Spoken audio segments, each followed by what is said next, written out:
ఓం సమర్థ సద్గురు శ్రీ సాయినాథాయ నమ. శ్రీ సాయి లీలామృతం అధ్యాయం 27 సత్సంగ మహిమ. ఉన్నదానితో అసంతృప్తి, లేని దేనికోసమో తపన, ఇదే మానవ జీవిత సారం. కోరినవి ఎన్ని లభించినా కొత్త పరిస్థితుల వలన కొత్త కోరికలు చిగిర్చి అవి నెరవేరనప్పుడు వెనకటి సంతోషం కూడా మాయమవుతుంది. ఇదే నిజమైన దుఃఖం. ఇది రాజు నుండి పేద దాకా అందరినీ నిరంతరం కృంగదీస్తూ ఉంటుంది. ఈ అశాంతి నుండి తప్పుకునే యత్నంలోనే మానవుడు సంసారము, ధనము, అధికారము, ఇంద్రియ సుఖాలు సాధించుకో చూస్తాడు. కానీ ఆ తపనకు అంతుండదు. దాని వలన చేయరానివెన్నో చేసి కర్మఫలంగా ఎంతో దుఃఖాన్ని సిద్ధం చేసుకుంటూ ఉంటాడు. అవి అనుభవానికి వచ్చినాడు వాటి నుండి తప్పించుకోవడానికే సామాన్యులు దైవాన్ని ఆశ్రయిస్తుంటారు. ఆయన తనను కాపాడలేదని దైవాన్ని నిందించి శంకిస్తుంటాడు. ఇలా దేనికోసము తప్పించవలసిన అవసరం లేని స్థితి ఆత్మజ్ఞానం వల్ల కానీ రాదు. ఈ సంగతి దృఢంగా తెలియచేయడమే వివేకం. దాని పర్యావసానమే వైరాగ్యం. ఇట్టి తపనకు, అశాంతికి కారణం తనలోనే ఉండాలని తెలుసుకున్నాక దాన్ని తొలగించుకోవాలి అన్న నిశ్చయమే ముముక్షత్వం. అందుకు మార్గం తెలుసుకోవడమే జిజ్ఞాస. అందుకోసం జ్ఞానులని ఆశ్రయించడం సద్గురువు సమాశ్రయం. వారి నుండి నేర్చిన సత్యాన్ని తనలో దర్శించే యత్నమే సాధన, ఆత్మవిచారణ. తాను ఏ ఆత్మజ్ఞానం కోసం తపిస్తున్నాడో అదే సద్గురుని రూపంలో తారసిల్లేసరికి ఆయన యందు మనస్సు లగ్నమైపోతుంది. శరీరం ఆయన సేవకే అంకితమైపోతుంది. అదే గురుభక్తి. దాని వలన జ్ఞానం కలుగుతుంది. దేనిని కోరనవసరం లేని శాంతి, తృప్తి సిద్ధిస్తాయి. అట్టి స్థితి పొందిన వారిని ఆప్తకాములు అని, కృతకృత్యులు అని అంటారు. అట్టి జ్ఞానులకు భగవంతునికి భేదమే లేదని శ్రీకృష్ణుడు చెప్పాడు. నేను ఈ ముల్లోకాలలోనూ ప్రయత్నం చేత చేయవలసినది, పొందవలసినది ఏదీ లేదు అని కూడా చెప్పాడు. కానీ పైన చెప్పినట్లు ఎక్కువ మంది ఈ లక్ష్యంతో కాక ఆశ వలనో లేక భయం వలనో భగవంతుణ్ణి, మహాత్ములను ఆశ్రయిస్తారు. శ్రీ సాయి వంటి మహనీయుల కీర్తి చూశాక దానిని కోరి ఆయనని సేవిస్తారు, సాధన చేస్తారు. బ్రహ్మర్షి అనిపించుకోవాలనే కదా విశ్వామిత్రుడు తపస్సు చేసింది. అట్టి దుఃఖాన్ని నివృత్తి చేసుకోవడం కోసం కాదు. అందువలన పతనమే కలుగుతుంది. కేవలం తాను బ్రహ్మర్షి అని అంగీకరించినందుకు వశిష్ఠుని 9 కొడుకులను చంపాడు. ఇది కూడా రాక్షసుల తపస్సును పోలినదే. ఎన్ని నెరవేరినా ఏమి కోరనక్కర్లేని స్థితి కలగదు. కనుక వాటిని పొందడం వలన ప్రయోజనం ఉండదని గుర్తించిన వారెవరో కొద్దిమంది మాత్రమే ఇలాంటి పొంగు కృంగులు లేక సృష్టి యొక్క పరమరహస్యాన్ని మాత్రమే అన్వేషిస్తారు. వారే ముముక్షువులు. మనం ఇలాంటి గోతులలో పడకుండా సాయి చూపిన మార్గంలో పయనించడం ఎలా? ఆత్మజ్ఞానం కలిగే లోపల మనకు కొన్ని అవసరాలు, కష్టాలు తీర్చుకోజూడడము తప్పదు. స్థిరమైన ఆత్మవిచారము లేక శరణాగతో కుదిరితే కానీ పొంగు కృంగులు లేకుండా నిష్కామంగా కర్మలు ఆచరించలేడు. ఇక నిత్య జీవితంలో సాధన సాగించేదెలా? శ్రీ సాయి వంటి సద్గురువుపై భక్తి శ్రద్ధలు కలగడం ఎంతో అదృష్టం. కానీ అటుపైన పొడుగునా మనకు ఆయన తోడుగా ఉండి సరి అయిన మార్గంలో నడిపించాలి అంటే ఏం చేయాలి? నాపై నీ దృష్టి నిలుపు, నీపై నా దృష్టి నిలుపుతాను అన్నారు సాయి. ఆయన గురించి అనన్యంగా చింతన చేసిన వారి యోగక్షేమమే ఆయన వహిస్తారు. ఇదే శ్రీకృష్ణుడు రమణ మహర్షి చెప్పిన శరణాగతి. ఇది అంత సులభంగా ఒక్కసారిగా కుదరదు. అనుకున్నవి నెరవేరినప్పుడు మన విశ్వాసం పొంగుతూ, లేనప్పుడు కృంగుతూ ఉంటుంది. సద్గురువు సాంగత్యము, సేవ వలన మాత్రమే స్థిరమైన శరణాగతి క్రమంగా కుదురుతుంది. ఈలోగా అన్య చింతలు, శంకలు కలిగి మనసు ఆయన నిజస్థితి మరచి చంచలమవుతూ ఉంటుంది. అతి పరిచయం వలన శ్రద్ధ మందగిస్తూ ఉంటుంది. ఇలాంటి ఒడిదుడుకులు లేనప్పుడే మనకు ఆయన సన్నిధి లభించినట్లు. అప్పుడే మనకు ఆయన నుండి సంపూర్ణమైన రక్షణ లభిస్తుంది. ఇలాంటి ఒడిదుడుకులకు గల కారణాల్లో సాటి వారి పట్ల మనకుండే భావము, వారి స్వభావాల్లో కూడా ఉంటాయి. అంటే సాటి వారిలోని, మనలోని బలహీనతలే ప్రధాన కారణాలు. సాంగత్యానికి మనపై మనము ఊహించలేనంతటి ప్రభావం ఉంటుంది. సాటివారి దృష్టి కూడా సంస్కరించబడుతుంటే మన యత్నం సులభమవుతూ ఉంటుంది. అందుకే మనిషికి తన సాధనతో పాటు సత్సాంగత్యం కూడా అవసరమే. ఈ సత్సంగం అన్నది ఈ కాలంలో సహజంగా దొరికేది కాదు. దాన్ని తోటలాగా పెంచుకోవాలి. మళ్ళీ మళ్ళీ కలుపు తీసుకుంటూ నీరు పోస్తూ కాపాడుకోవాల్సిందే. ఇదే సత్సంగం అంటే. ఇందుకోసం అందరం కలిసి భగవంతుడైన సద్గురుని లీలలు, బోధలు, శ్రవణము, చింతన చేస్తూ ఉండాలి. నైమిషారణ్యంలోని మునులు కూడా ఇలానే చేసేవారని పురాణాలు చెబుతున్నాయి. అన్ని సాధనలకు భగవత్కథా శ్రవణమే మూలం కనుక వాల్మీకి రామాయణము, వ్యాసుడు భాగవతము రాసి ఆ సేతు హిమాచల పర్యంతము తమ శిష్య ప్రశిష్యుల ద్వారా గ్రామ గ్రామాల్లోనూ ప్రజలకు శ్రవణం చేయిస్తుండేవారు. అందువల్లనే ఈనాటికి మన దేశంలో అక్షర జ్ఞానం లేని వారికి కూడా దైవము, జీవిత పరమార్థము, దానిని సాధించుకునే మార్గము ఉన్నాయి అనైనా తెలిసింది. ఇలాంటివి వినడం ద్వారా మన హృదయాలను సాటివారిని పరిశుద్ధం చేసుకుంటుంటే నిర్దుష్టమైన భక్తి శ్రద్ధలు తెగుళ్ళు లేకుండా పెరుగుతాయి. కనుక వారానికి ఒకసారైనా సత్కథ విని ప్రసాదం తీసుకుపోమని ఇరుగు పొరుగు వారిని ప్రేమతో ఆహ్వానించాలి. అప్పుడు సాయిపటానికి ధూపదీపాలు అర్చించి భావయుక్తంగా ధ్యాన శ్లోకం చదువుకొని అష్టోత్తర శతనామావళి సహాయంతో ఆ సద్గురుని దివ్య గుణాలను స్మరించాలి. తర్వాత కనీసం 30 లేక 45 నిమిషాలైనా అందరికీ సాయిలీలలు వినిపించాలి. మనం చెప్పేది మనం కూడా వింటూ మన భావాన్ని కూడా సరిదిద్దుకుంటూ ఉండాలి. అట్టి లీలలు చేసిన సాయిని పటంలో చూస్తూ కనీసం 30 నిమిషాలు భజన చేసి అప్పుడు అనుభవమయ్యే శాంతిని అనుభవిస్తూ మౌనంగా 10 నిమిషాలైనా కూర్చోవాలి. మనస్సు చంచలం అవుతే ముందు విన్న లీలలను స్మరిస్తూ వాటిని చేసిన సాయి రూపాన్ని చూస్తూ ఆయన సన్నిధిని భావించాలి. అప్పుడు నైవేద్యము, ఆరతి ఇచ్చి అందరికీ ప్రసాదం పెట్టి పంపాలి. ఎంత పేదవాడైనా తమ ఇంట ఇటువంటి సత్సంగం పెట్టుకోవడానికి జంకన అవసరం లేనంత నిరాడంబరంగా జరుపుకోవాలి. భజన పాటలు ఎన్నడూ అలవాటు లేని వారు కూడా పాడుకోగలవిగా ఉండాలి. అందరితోనూ కలిసి పాడాలి కానీ ప్రత్యేకంగా పాడకూడదు. పాడితే అందరి ఏకాగ్రతకు భంగం కలిగి పాపం వస్తుంది. ఎవరు ఎక్కువ బాగా పాడతారన్న పోటీ భావం బాబాపై శ్రద్ధా భక్తులను సత్సంగ సభ్యుల మధ్య ఆత్మీయతను పాడు చేయకుండా చూసుకోవాలి. ఎప్పుడు నిర్ణీతమైన కొన్ని పాటలనే భజనలో పాడుతూ ఉంటే అందులోని భావంపై మనసు నిలుస్తుంది. ఎక్కువ పాటలు పాడితే పాటలోని భావన చేయడానికి అవకాశం ఉండక మనసు ఏకాగ్రం అవ్వదు. బాబాకు భావనే ప్రధానం. ఒక ముసలివాడు వణుకుతున్న గొంతుతో భజన చేసినా అతని భావం చూసి బాబాకు ఆనంద బాష్పాలు కారాయి. మరొకప్పుడు ఒక భక్తుడు ఎంతో శ్రావ్యంగా భజన చేసినా సాయి మెచ్చగా మీకు గానం ఇష్టం, నాకు జ్ఞానం ఇష్టం అన్నారు. ఇలా వారంలో ఒక రోజున సత్సంగం చేసుకుంటే అందరికీ మంచి అనుభవాలు కలిగి ఇంకా ఉత్సాహంగా పాల్గొంటారు. ఎవరైనా కోరితే వారి ఇంట సత్సంగం జరిపేందుకు వారంలో ఇంకో రోజు కేటాయించుకోవాలి. మన ఇష్టాలతో సంబంధం లేకుండా సత్సంగంలో విధిగా పాల్గొనడం సాధనకు ఎంతో ముఖ్యం. వారం అంతటిలో 2 గంటలైన భగవంతునికి ప్రీతికరమైన లోక కళ్యాణానికి, మన హృదయాన్ని సంస్కరించుకోవడానికి సంసిద్ధులం కాకుంటే ఆధ్యాత్మిక విద్యను ఆశ్రయించడం అన్నది బూటకం అవుతుంది. ఇటువంటి సామూహిక సాధన ఎంతో శ్రేయస్కరం కనుకనే నామదేవుడు, తుకారం వంటి మహనీయులు అనుసరించారు. క్రైస్తవ మతంలోను, ఇస్లాంలోను కూడా దీనికి ఎంతో ప్రాధాన్యత ఉన్నది. దేవాలయాలు ఇట్టి సామూహిక సాధన కోసమే ఏర్పడ్డాయి. పాలలోని వెన్నలాగా సాయి సర్వగతుడు. భక్తులు తమ చైతన్యాన్ని పారాయణ, నామజపము, ధ్యానము వంటి వ్యక్తిగతమైన సాధనలకు తోడు సత్సంగం వంటి సమిష్టి సాధనలతో కూడా మదించి పరమ శ్రేయస్సుని పొందాలి. ఇలా సత్సంగాలలో పాల్గొన్న కొందరి అనుభవాలను స్మరిద్దాం. బి రామకృష్ణారెడ్డి ఇలా రాశాడు.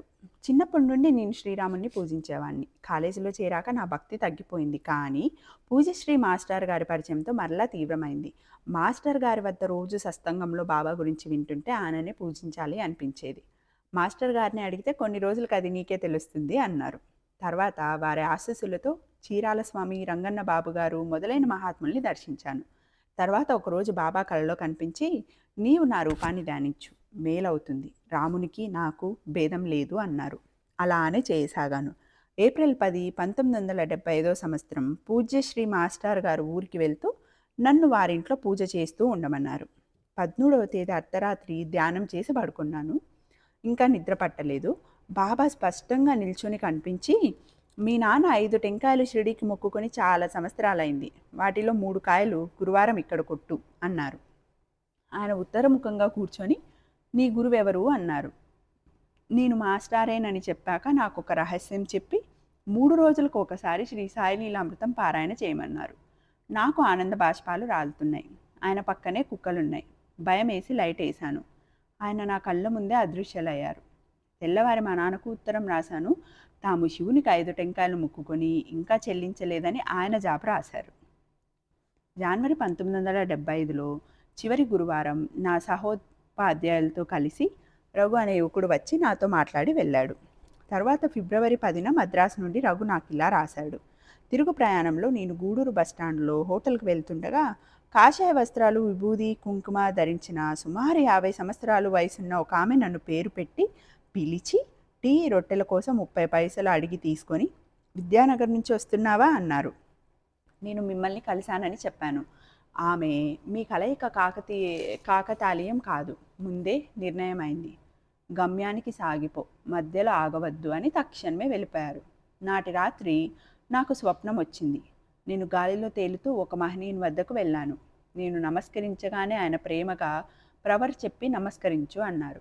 నేను అలా చేయగానే మెలకు వచ్చింది. అప్పుడే తెల్లవారింది.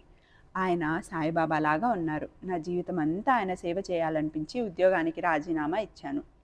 మొదట షిరిడీలో సాయిబాబాను, అక్కల్కోట స్వామిని సేవిస్తాను. కొంతకాలం తర్వాత మీ దర్శనానికి రాగలను అనుకుంటాను. మీ రఘు.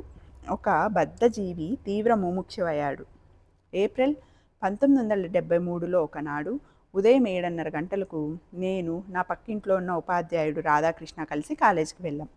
సుమారు 8 గంటలకు తెల్లని గుడ్డలు ధరించిన ఒక వృద్ధుడు నా గది వద్దకు వచ్చి శ్రీమతి రాధాకృష్ణతో నా కోసం అడిగి, నేను అర్జెంటుగా వెళ్ళిపోవాలి, నేను వచ్చి వెళ్ళానని నా ఆశీస్సులని వాడికి చెప్పు, నాకు పేరు ఊరు లేవు, వాడు నా కొడుకు వంటి వాడు, నేను వాడికి తెలుసు, నా ఆశీస్సులని చెప్తే వాడికి తెలుస్తుంది అన్నారట. ఆయన మహాత్ముడని తోచి ఆమె కొడుకు 2 సంవత్సరాల వాడు ఆయనకి నమస్కరించారు. తర్వాత అస్వస్థతగా ఉన్న తన మరదలు చేత నమస్కారం చేయించాలని చూసేసరికి ఆయన కనిపించలేదు. కొద్ది సంవత్సరాల తర్వాత ఆమె మరదలు మరణించింది. అందుకే బాబా దర్శనం ఆమెకు కాలేదేమో.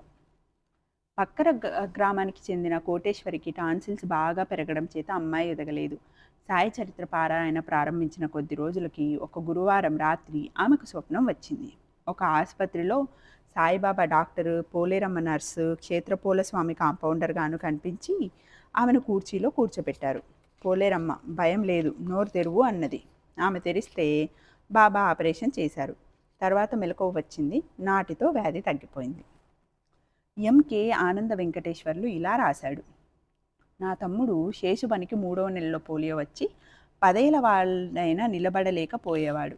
నేను విద్యానగర్ వెళ్ళినప్పుడు మాస్టర్ గారు శ్రీ సాయి లీలామృతంలో సకల సాధు స్వరూపి అన్న అధ్యాయం చదువుతూ ఉండగా అకస్మాత్తుగా శ్రీ సమర్థ నారాయణ మహారాజ్ వచ్చారు. వారు మాస్టర్ గారు ఇచ్చిన విభూది ఇంటికి పంపాను. అది చేరిన 4-5 రోజుల కల్లా తమ్ముడు కర్ర పట్టుకొని అడుగులు వేయసాగాడు. అప్పుడే తిరుపతిలో ఉన్న నాకు ఒకనాటి తెల్లవారుజామున కలలో సాయిబాబా కనిపించి నన్ను చూపి ఈ కుంటివాణ్ణి రక్షించినది నేనే అని పక్కవారితో అన్నారు. మా తమ్ముడి సంగతి అలా చెప్పారు అనుకున్నాను. అదే నిజమైంది. ఆ విభూది పూయడం మొదలుపెట్టిన కొద్ది రోజులకే వాడు ఏ సహాయం లేకుండానే నడవసాగాడు. దేశిరెడ్డి కృష్ణారెడ్డికి ఒకసారి జబ్బు చేసి ఏమి చేసినా తగ్గలేదు. ఆయన భార్య ఆయనకు బాబా గురించి చెప్పి తగ్గితే షిరిడి వస్తానని మొక్కుకోమంది. ఆయన మొక్కుకోగానే జబ్బు తగ్గింది. తర్వాత ఒకనాటి రాత్రి కలలో ఆయనకు బాబా కనిపించి ఈ ఊరి వ్యక్తి ఒకరిని చూపి అతడు మీ ఇంటికి దొంగతనానికి రాబోతున్నాడు అన్నారు. వెంటనే తగు జాగ్రత్తలు తీసుకున్నాడు ఆయన. ఉదయమే ఆ వ్యక్తి ఎదురైనప్పుడు కృష్ణారెడ్డి, ఏమయ్యా అర్ధరాత్రి మా వీధికి వచ్చావేంటి అని అడిగితే అతడు కంగారు పడి తప్పిపోయిన దూడ కోసం వచ్చాను అన్నాడు. ఒంగోలులో చాలా సంవత్సరాలు సత్సంగాలలో పాల్గొన్న వారికి మంచి మంచి అనుభవాలు కలిగాయి. శ్రీమతి సీతారామూర్తి గారు కృష్ణ భక్తురాలు. ఆమె శ్రీ సాయి లీలామృతం చదివి సాయి శ్రీకృష్ణుడిగా దర్శనమివ్వలేదు అనుకున్నారు. నాటి సాయంత్రం వారి పూజలో బాబా పటం నీలిరంగుగా మారిపోయింది. పూజలో లోపం వలన అలా జరిగిందేమోనని ఆమె భయపడుతుంటే నాటి రాత్రి సాయి కలలో కనిపించి, నేను వస్తే భయపడతావేమి, నా తలపై 3 పువ్వులుంచి పూజ చేయి, రేపు వెళ్తాను అన్నారు. ఆమె అలానే చేశారు. నాటి సాయంత్రానికల్లా బాబా పటం మామూలుగా వచ్చేసింది. సాయికి వారి పటానికి కృష్ణునికి తేడా లేదు. కృష్ణమూర్తి గారు ఒంగోలులో ఉద్యోగం చేస్తుండగా కుటుంబం గుంటూరులో ఉన్నారు. సీతారామూర్తి గారింటిలో భజనలో కృష్ణమూర్తి గారికి బాబా పటంలో దివ్యమైన కాంతి కనిపించింది. ఆనందంతో వారు విద్యానగర్ సాయి మందిరానికి 116 రూపాయలు పంపాలనుకున్నారు. తర్వాత జీప్లో గుంటూరు వెళ్తుంటే దారిలో 3 సాధువులు సాయినాథ్ మహారాజ్కి జై అంటూ జీపును ఆపారు. వారిలో ఒక సాధువు, నాకు ఇస్తానన్న 116 రూపాయలు ఇవ్వు అన్నారు. నేను ఇస్తానన్నది విద్యానగర్ మందిరానికి కదా అన్నారు కృష్ణమూర్తి గారు. అది నాకే చెందుతుంది, అక్కడికే పంపు, మేం పండర్ నుంచి నడిచి వస్తున్నాం, దక్షిణ ఇవ్వు అన్నారు. 20 రూపాయలు ఇస్తే తీసుకొని ప్యాంటు జేబులోని 20 రూపాయలు కూడా ఇవ్వు అన్నారు. మనసులో ఖర్చులకు ఎలాగా అనుకుంటుంటే 20 రూపాయలు ఇచ్చారు మూర్తిగారు. ఖర్చుకు లేదని బాధపడతావెందుకు, నీకు మేలు జరుగుతుంది పో అంటూ 20 రూపాయలు తిరిగి ఇచ్చేశారు. వీరు గుంటూరు చేరగానే ఆ రోజే ఉద్యోగంలో ఆయనకు మంచి మార్పు జరిగినట్లు కాగితాలు చేతికిచ్చారు. విద్యానగర్ సత్సంగ సభ్యులు విజయ్ కుమార్, శరత్ బాబు, కృష్ణమూర్తి 1976లో అనసూయ మాత అనే సిద్ధురాలి దర్శనానికి పరాడ్ సింగా చేరి ఆ సంస్థాన అధ్యక్షుడు శ్రీ దోలే ఇంటికి వెళ్ళారు. అక్కడ బాబా పటం ఉన్నది. అక్కడ దోలే వీళ్ళతో, మీ గురువు మీ వెంటే ఉన్నారు, కొద్ది నిమిషాల ముందే వచ్చి వెళ్ళారు అన్నాడు. తర్వాత ఆ వివరం అతడు ఇలా రాశాడు. ఆ ముగ్గురు అక్కడ బస్సు దిగిన క్షణంలోనే దోలే గారింటి వరండాలో ఒక దివ్యమైన కాంతిగోళం అందరికీ కొద్ది నిమిషాలు కనిపించింది. వాళ్ళు ఆ రోజు ఏదో విశేషం జరుగుతుంది అనుకుంటుండగా ఈ ముగ్గురు వచ్చి ఆ కాంతిగోళం దర్శనమిచ్చిన చోటే నిలబడ్డారు. తర్వాత ఆ ముగ్గురు దోలేతో కలిసి అమ్మను దర్శించారు. ఆమె రామ్ రామ్ అని, మీరు ఏ దేశం నుంచి వస్తున్నారు? దక్షిణ దేశం నుండి వస్తున్నారు. భగవంతుడే మీకు ఈ అవకాశం ప్రసాదించాడు. వీళ్ళు తమ గురువుని మాస్టర్ అని పిలుస్తారు. మాస్టర్ అంటే దైవం అని గోనికి తమ వేలితో తమ నాలుకను తాకి ఆ వేలుతో తమ బ్రుకుటి తాకారు. అప్పుడు ఈ ముగ్గురు తమ సాధన గురించి అడిగారు. ఆమె, మీరు భజనలు చేస్తారు, ఒకసారి చంద్రుడు నిశ్చలంగాను ఒకసారి చంచలంగాను ఉంటున్నాడు అన్నారు. ఇక్కడ చంద్రుడు అంటే మనసు అని అర్థం. గమ్యం ఎలా చేరాలి అని ఈ ముగ్గురు అడిగితే, చేయి పట్టుకొని నడవండి అన్నారు. ఆ ముగ్గురు, అమ్మ మీరు అసలు ఎవరు అని అడిగితే, సత్యయుగానికి చెందిన అనసూయాదేవియే తామని ఆమె చెప్పారు. తర్వాత జరిగిన వివరాలు ఈ సత్సంగ సభ్యులు నాకు ఇలా రాశారు. మీరు సాయిబాబా ఉన్న పుటాన్ని ఆమె ముందు ఉంచాం. ఆమె ప్రత్యేకంగా 2-3 సార్లు దానిని తమ నాలుకతో తాకి దానిని ఒడిలో ఉంచుకొని పమిటతో కప్పి ఉంచారు. ఆ పటాన్ని చూస్తూ, ఋషి ఋషి, ఇద్దరు ఋషులు ఒకరు గుర్రం మీద అన్నారు. సత్సంగము భజన శ్రద్ధగా చేస్తుంటే మనం కోరకున్న మన ఆత్మీయులను కూడా శ్రీ సాయి అనుగ్రహిస్తారు. 1975 సంవత్సరంలో మా తండ్రి గారైన ఎక్కిరాల అనంతాచార్య తమ అనుభవం ఇలా చెప్పారు. ఒకనాటి మధ్యాహ్నం విజయవాడలో మంచం మీద కూర్చొని ఉన్నాను. కఫ్ని తలగుడ్డ ధరించిన సాయిబాబా తలుపు నెట్టుకొని నా గదిలో ప్రవేశించారు. నేను అది నిజమా కళ అని చూస్తుంటే ఆయన నా పక్కన మంచం మీద కూర్చున్నారు. నేను మిమ్మల్ని పూజించను కదా, మీరు నా వద్దకు వచ్చారేమి అన్నాను. నాకు అటువంటి ప్రాముఖ్యతలేమీ లేవు, నాకు రావాలనిపించే వచ్చాను, రావద్దంటావా అన్నారు. తర్వాత ఆయన లేచి నన్ను కౌగిలించుకొని, నేను నీలోకి వస్తున్నాను, అక్కడే ఉంటాను అంటూ నాలోకి వెళ్ళిపోయారు. అలా 7 రోజులు వరుసగా జరిగింది. అది తలుచుకున్నప్పుడల్లా నా కన్నుల వెంట ఆనంద బాష్పాలు వస్తాయి. అలానే కలిచేడులో ప్రతి వారం శ్రద్ధగా సత్సంగం చేస్తుండేవారు. వాటిలో పాల్గొంటున్న పి సుబ్బరామయ్య అనే టీచరు శ్రీ అవధూత వెంకయ్య స్వామి అనే సిద్ధ పురుషుని తన ఇంట సత్సంగానికి రమ్మని కోరాడు. ఇప్పుడు కాదులే, తర్వాత చూద్దామన్నారు స్వామి. సుబ్బరామయ్య 1977లో గురు పూర్ణిమ నాటికి శ్రీ సాయి లీలామృతం 13 పారాయణలు చేశాడు. ఆ ముందు రోజు స్వామి అకస్మాత్తుగా వారింటికి వచ్చి దుని వెలిగించి కుటుంబాన్ని సత్సంగాన్ని ఆశీర్వదించారు. ఎప్పుడు ఎవరింటికి వెళ్ళని, ఎవరింట్లోని ఆతిథ్యం స్వీకరించని స్వామి ఇతడి ఇంట భిక్ష చేయడం సకల సాధు స్వరూపి అయిన సాయి కృపకు నిదర్శనం. అలానే కాంతమ్మ గారికి 1981లో గుండె నొప్పి వచ్చింది. గొంతు పూడిపోయి మాట రావడం లేదు. ఒకరోజు స్వప్నంలో బాబా ఆమె మంచం పక్కనే నిలబడి ఆమె మొర విని, నా పాదాలు తాకి నమస్కరించుకో, తగ్గుతుంది అన్నారు. ఆమె స్వప్నంలో అలాగే చేసింది. తర్వాత ఆమె గొంతు సంగతి చెప్పగా 2 వక్కలు 3 ఆకులు ఇచ్చి, ఇవి నమిలి మింగు, గొంతు వస్తుంది అన్నారు బాబా. ఆమె అలానే చేసింది. తెల్లవారి ఆమెకు మెలకువ రాగానే ఆమెకు గుండె నొప్పి గొంతు నొప్పి తగ్గిపోయాయి. అలానే సీతారాం మైన్స్లో పనిచేస్తున్న కె కోటయ్య నాయుడు గారికి 75వ ఏట ప్రమాదంగా జబ్బు చేసింది. ఏ వైద్యము ఉపకరించలేదు. బాబాకు ₹1 ముడుపు కట్టి మొక్కుకున్నారు. ఆ రాత్రి కాబూలీ వాలా వేషంలో శ్రీ సాయిబాబా దర్శనమిచ్చి, రేపటి నుండి నీకు కొత్త జీవితం ఆరంభమవుతుంది అని ఇంగ్లీష్లో చెప్పారు. ఆయన మరుజన్మ గురించి చెప్పారనుకొని ఆ వృద్ధుడు భయపడ్డాడు. కానీ మర్నాటి నుండి ఆయన ఆరోగ్యం బాగుపడింది. ఉలవపాడులో కొంతకాలం సత్సంగం జరిగింది. అప్పుడు కూడా ఎందరికో దివ్యమైన అనుభవాలు కలిగాయి. వారిలో చింతా లక్ష్మీనారాయణ శ్రద్ధగా పాల్గొంటుండేవాడు. ఒకరోజు వారి కుమారుడు బాబ్జీ 5 సంవత్సరాల వాడు వారింటిపై 3వ అంతస్తు నుంచి కింద అంతస్తులోని సన్షేడ్ మీద పడ్డాడు. అయినా అతడికి ఏమీ దెబ్బ తగలలేదు. అది చూసి ఆశ్చర్యపోయిన తల్లిదండ్రులతో, నేను పడుతుంటే బాబా నన్ను పట్టుకున్నారు అని చెప్పాడు బాబ్జీ. వల్లభాపురంలో వీసి వెంకటేశ్వర్లు సత్సంగాలు చేస్తున్నారు. అచ్చటి సభ్యులు అనుభవాలు ఇలా ఉన్నాయి. శ్రీమతి జంగా కాంతమ్మకు బాబా గురించి ఏమీ తెలియదు. ఒకరోజు కృష్ణారెడ్డి అనే సత్సంగ సభ్యుడు ఒక బాబా పటం ఆమెకిచ్చి వారెదురింటి కుమారస్వామికి ఇవ్వమని చెప్పాడు. ఆ పటం వచ్చిన నాటి నుండి ఆమె కష్టాలన్నీ తీరిపోయాయి. అంతకుముందు ఆమె భర్తకు రోజు కలలో ఒక పిల్లవాడు కనిపించి బెత్తంతో కొడతానని బెదిరించేవాడు. ఆమె భర్త కేకలు పెడుతూ నిద్రలేచి తన చేతి కర్రతో ఆ పిల్లవాడు కనిపించిన చోట కొడుతుండేవాడు. ఆ పటం వచ్చిన రోజు నుండి అట్టి కలలే రాక అతడు సుఖంగా నిద్రపోతున్నాడు. మరో రోజు అతని కలలో ఒక స్త్రీమూర్తి కనిపించి, నేను వెళ్ళిపోతున్నాను, ఇక రాను అని చెప్పి వెళ్ళిపోయింది. అప్పటి నుండి బాబా పటం ఇంట్లో పెట్టుకొని ఆ పటం కుమారస్వామికి ఇచ్చి ఈ దంపతులు భజన చేసుకుంటున్నారు. తర్వాత జంగా కాంతమ్మ తన అనుభవం ఇలా రాస్తున్నది. నేను దూరదేశంలో ఉన్న ఒక వ్యక్తికి 30,000 వడ్డీకి ఇచ్చాను. పాపం అతనికి నష్టం వచ్చి పత్తా లేకుండా పోయాడు. మాస్టర్ గారిని దర్శించి ఈ విషయం చెప్పుకుంటే చరిత్ర పారాయణ చేసి అతనికి మేలు జరగాలని బాబాని ప్రార్థించమన్నారు. నేను అలా అని చేశాను. అతడు సెప్టెంబర్ 3, 1986న అంత దూరం నుండి వచ్చి ఏదో తెలియని ఆవేదనగా ఉన్నదని, నాకు కొంతైనా బాకీ జమ చేయాలని కష్టపడి 500 సేకరించగలిగానని చెప్పి ఆ పైకం ఇచ్చాడు. త్వరలో నా బాకీ పువ్వుల్లో పెట్టి తీర్చేస్తానని మాట ఇచ్చి వెళ్ళాడు. ఒకరోజు నా భర్తకు కలలో బాబా కనిపించి అతని మోకాల మీద కొట్టారు.